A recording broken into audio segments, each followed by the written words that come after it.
bismillahi irrahmani irrahim darsu capanɗe joyi e nayaɓa on kadde mattini dinde fo mayre darsu sappo e jeɗɗaɓa on nder kaso subate on kafewdiren ɗon yiniɗen e ɗerol sengo ɗerol capanɗe jeego e jeɗɗi kalama komin maki wal amru thani hunde ɗimmere nden e nder piiji ko tawi kon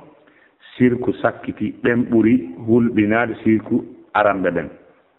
anna al awwalina no adinoɓe ɓen yad'una ma'a allahi ɓe nodda e wondude e allah unasan yimɓe muqarrabina inda allahi ɓattinaɓe ka allah imma nabiyan amma laato ko annabaje wa imma awliya'a ma wona ko waliyaɓe wa imma malaikatan ma wona hara ko malaikaɓe wa yad'una hiɓe nodda kadi asjaran hiɓe nodda leɗɗe wa ahjaran e kaaƴe muti'atan lillahi hara ɗen kaaƴe e leɗɗe ko ɗoftiɗe allah laysat hara ɗen wonaade aasiyatan ko yeddude allah wa ahlu zamanina yimɓe jamanu men enen noon yad'una ma'a allahi ɓe nodda e wondude allah unasan yimɓe min afsaqin naasi hara ko ɓurɓe faasiki yaagal e yimɓe ɓen ɓurɓe wondude yimɓe ɓen faasiki walladina yad'unahum ɓen ɓe woni e noddude humul ladina ko ɓen woni ɓen yahkumuna anhum ɓe woni fillade e mum alfujura bandiyagal min azina immorde e zina wa sariqati e wujjugol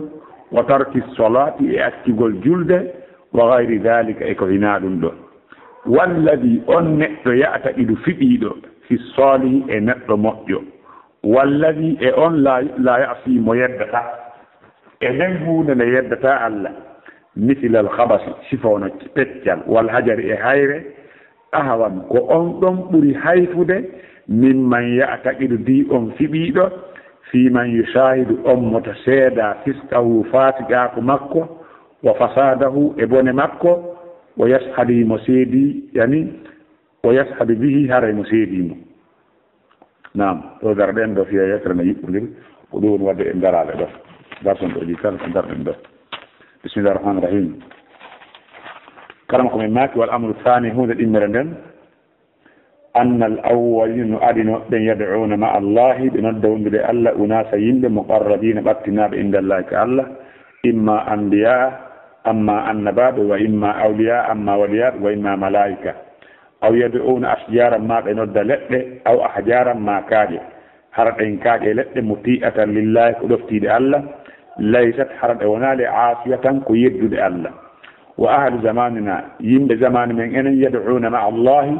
hiɓe nodda wondude allah unasa yimɓe min afsaqi nnasi ɓurɓe yimɓe ɓen fasiqiyagal walladina ɓen yad'unahum ɓe ɗoni e noddude ma walladina ɓen yad'unahum wonɓe ɓe noddude humul ladina ko ɓe woni ɓen yahkuna anhum wonɓe fillade ngay e maɓɓe alfujura bandiyagal mina zina immorde zina wa sariqati e guyka wa tarki solati accugol julde wa gayri dalika e koye naɗum ɗo walladi on ya'taqidu fiɗiɗo fi salihi e gorko moƴƴo aw alladi ma on la simo yaddata allah misla sifa alkhabasi leggal wal hajar e hayre ahwan ɓurnewade mimman ya'taqidu bi on fiɗiɗo fi man yushahidu fisqahu on seeɗa fasiyagal mum wa fasada e bone mum wa yashhadu bi ara mo seedi ɗum nan joni noon ko ɗum kadi fanda ɗo seeɗa ko ɓeyduɗen kon ɗo ɓeydeten kon ɗo ko karama ko min Muhammad ibn Salih Samil Maki al amru thani ay fi bayani anna shirka al awwalina akhaf min shirki ahli zamanihi rahimahullah anna al mushrikina fi ahdi ar-rasul sallallahu alayhi wa sallam yad'una unasan muqarrabina min awliya illahi azza wa jalla aw yad'una ahjaran aw ashjaran muti'atan lillahi dalilatan lahu أما هؤلاء أعني المشركين في زمانه فإنهم يدعون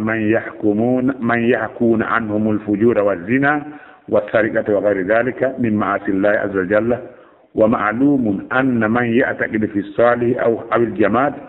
الذي يعصي الله تعالى أهون ممن يعتقد في من يشاهد فسقه ويشهد به وهذا ظاهر karama ko men maaki Muhammad bin al-Samin ay al-amru thani huunde immere nden e nder ɓangingol wonde sirku adiiɓe ɓen ɓuri hayfude sirku jamanu kanko saykujo on Muhammad bin Abdul Wahhab iɗen andi o wiitnake en ɓaawa wonde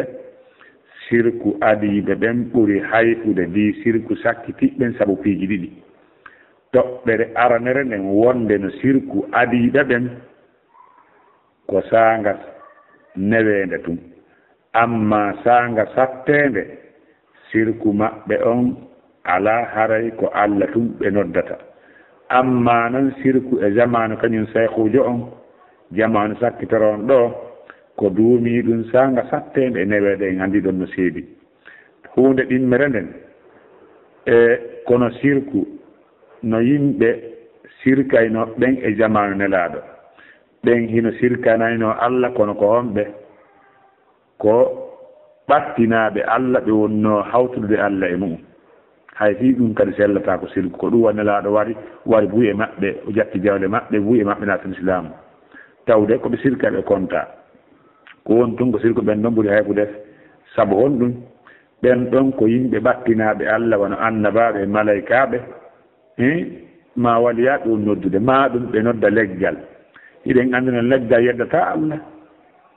leggal ma hayre ɗum yeddata Allah iɗen anndi leɗɗe ɗen e hoore muɗum no ɗofto Allah no yankinani Allah wonɗo ɓen ɗon ko ɗin ɓe noddata amma noon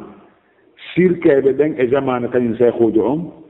hiɓe nodda yimɓe ɓe sirkana ɓe hawtude e Allah yimɓe ɓurɓe bonde ɓurɓe faasiɗi yaagal ko kamɓe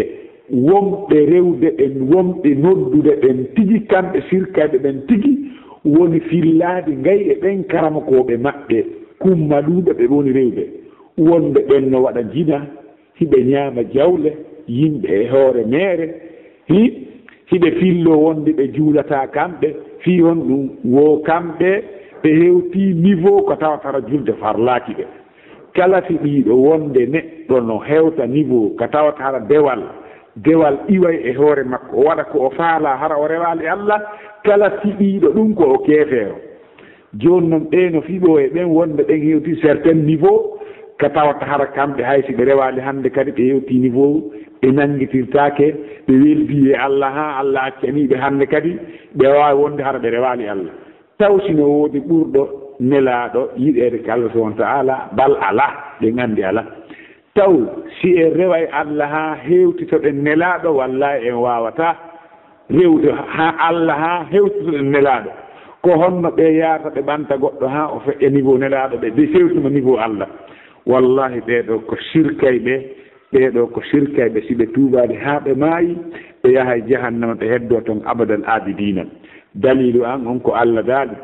innahu man yushriku billahi faqad harrama Allah alayhi aljanna wa ma'awahu an-nar wa ma lizalimin min ansar wonaali miɗa heeferɗina ɓe hara mi alda e dalile e mum sabu eɗen anndi dambugal heeferɗingol ngol ko hunde mawnude